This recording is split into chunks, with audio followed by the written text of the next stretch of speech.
నువ్వేమో రోజు శంకరుని పూజిస్తావు. శివుడు ఏమంటాడు తెలుసా అప్పుడు? నా ఎగ్జిస్టెన్స్ ని నమ్మి నేను ఉన్నానని మనసా వాచా కర్మణ నమ్మి కొలిచే నా భక్తుడికి హాని చేయాలని చూస్తే వాడు తప్పు చేసినా సరే నాకు వదిలే, నువ్వు వేయగలిగిన దానికన్నా పెద్ద శిక్ష వేస్తా. తండ్రిగా నా భక్తుల మీద నాకు ఆ హక్కు ఉంది.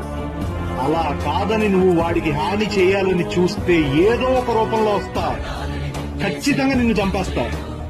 ఆ చంపడం కూడా అలా ఇలా కాదు, మళ్ళీ ఇంకో జన్మెత్తాలి అన్నప్పుడు నీ ఒంట్లో ఆఖరి రక్తపు కణం కూడా బెదిరి చచ్చేలా చంపుతా అంటాడు శంకరుడు. అంత ప్రొటెక్టివ్ అండ్ అంత ప్రేమ భక్తులంటే. నువ్వేమో రోజు శంకరుని పూజిస్తావు. శివుడు ఏమంటాడు తెలుసా అప్పుడు? నా ఎగ్జిస్టెన్స్ ని నమ్మి నేను ఉన్నానని మనసా వాచా కర్మణ నమ్మి కొలిచే నా భక్తుడికి హాని చేయాలని చూస్తే వాడు తప్పు చేసినా సరే నాకు వదిలే, నువ్వు వేయగలిగిన దానికన్నా పెద్ద శిక్ష వేస్తా. తండ్రిగా నా భక్తుల మీద నాకు ఆ హక్కు ఉంది. అలా కాదని నువ్వు వాడికి హాని చేయాలని చూస్తే ఏదో ఒక రూపంలో వస్తా, ఖచ్చితంగా నిన్ను చంపేస్తా. ఆ చంపడం కూడా అలా ఇలా కాదు, మళ్ళీ ఇంకో జన్మెత్తాలి అన్నప్పుడు నీ ఒంట్లో ఆఖరి రక్తపు కణం కూడా బెదిరి చచ్చేలా చంపుతా అంటాడు శంకరుడు.